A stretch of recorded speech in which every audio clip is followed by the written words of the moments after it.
Hello students, welcome to my YouTube channel. সকলোকে Assamese important চেনেললৈ স্বাগতম জনাইছো।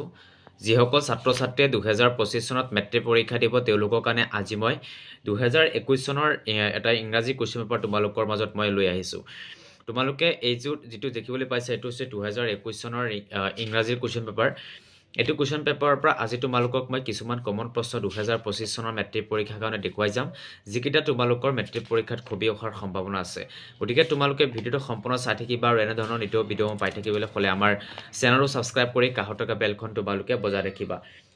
এতিয়া তোমালোকে চাই লোৱা ইয়াৰ পৰা কি প্ৰশ্ন তোমালোকৰ বাবে কমন হ'ব বা কি প্ৰশ্ন তোমালোকৰ বাবে আহিব। সো সেইখিনিহে তোমালোকক মেইনলি প্ৰথমতে সুন্দৰকৈ দেখুৱাই যাবলৈ চেষ্টা কৰিম। গতিকে তোমালোকে ভিডিওটো সম্পূৰ্ণ চাই থাকিবা আৰু এনে ধৰণৰ নিতৌ ভিডিও পাই থাকিবলৈ হলে আমাৰ চেনেলটো সাবস্ক্ৰাইব কৰি ৰাখিবা। ঠিক আছে, এতিয়া তোমালোকে চাই লোৱা যে তোমালোকৰ কি প্ৰশ্ন মানে সেকশন 8 তোমালোকৰ দিয়া আছে। এইখিনি তোমালোকে চাব প্ৰথমতে, কিন্তু তোমালোকৰ কি প্ৰশ্ন যে কাটিব সেইখিনিহে দেখুৱাই যাম। সো তোমালোকে 3 মাৰ্কছৰ প্ৰশ্নহে বেছি তোমালোকে শিকি যাবা। তোমালোকে 3 নম্বৰ যি কোৱেশ্চনটো দিছে where the names of two. So এই কোৱেশ্চনটো তোমালোকৰ মেণ্ডেলাৰ পৰা কাটিছে 1 কে দিয়া আছে। 2 মাৰ্কছৰ কাৰণে ইম্পৰ্টেন্ট প্ৰশ্ন হয়, তোমালোকে চাবা।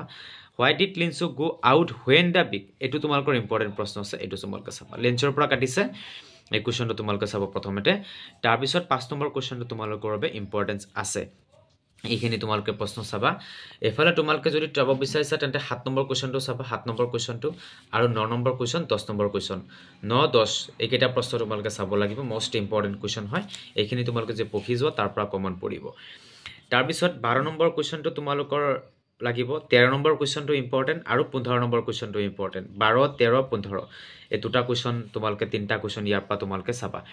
ঠিক আছে, বহুত ইম্পৰ্টেন্ট প্ৰশ্ন হয়, তোমালোকৰ এইখিনি চাব লাগিব। এইখিনি প্ৰশ্ন তোমালোকৰ কিন্তু পৰীক্ষাত আহিব। এতিয়া তোমালোকৰ যেটো সাপ্লিমেন্টাৰী আছে 2 নম্বৰ মানে খণ্ড যেটো তোমালোকৰ সাপ্লিমেন্টাৰীৰ পৰা তোমালোকৰ প্ৰশ্ন দিয়া হৈছে 4টা 20 মাৰ্কৰ। সো এতিয়া তোমালোকে ইয়াৰ পৰা ব্ৰিফলি ডিসক্ৰাইব হাউ এসাবল এটো ডিফাৰেন্সটো তোমালোকৰ চাব লাগিব। এই কোৱেশ্চনটো ইম্পৰ্টেন্ট আছে। বি নম্বৰ কোৱেশ্চনটো ইম্পৰ্টেন্ট আছে। ঠিক আছে, দুটা কমন প্ৰশ্ন তোমালোকৰ আছে। আৰু তোমালোকে 18 নম্বৰ বি নম্বৰ কোৱেশ্চনটো তোমালোকে চাবা। 19 নম্বৰ বি টু 18 দুটা 19 বি এই তিনটা কোৱেশ্চন তোমালোকে তাৰ পৰা কমন প্ৰশ্নখিনি তোমালোকে চাই লবা।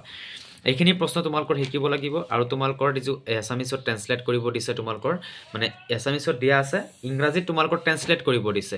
অসমৰ চাহপাত জগত বিখ্যাত আৰু মানুহজন সিমান চহকীও নহয় নাইবা কিমান হিমাত দুখীয়াও নহয়। তাৰ পিছত গুৱাহাটী এখন চিৰিয়াখানা আছে, গুৱাহাটীত এখন ৰমেন কোট থাকে তুমি জানানে? চুৰটোৱে গাঁৱৰ পৰা খেদি দিয়া হৈছিল, চুৰটো আৰু ৰূপ সোণৰ সমান মূল্যৱান নহয়। এইখিনি তোমালোকৰ লিখিব লাগিব। সো এছামিছত দিয়া আছে, ইংৰাজীত ট্ৰান্সলেট কৰি তোমালোকৰ এইখিনি লিখিব লাগিব। তাৰ পিছত চোৱা এছে তোমালোকৰ দিয়া আছে 3টা, এটো চোৱা কোভিড-19 দিয়া আছে, তাৰ পিছত সেশন ইন আসাম দিয়া আছে স্প্ৰিং। সো ইয়াৰ পৰা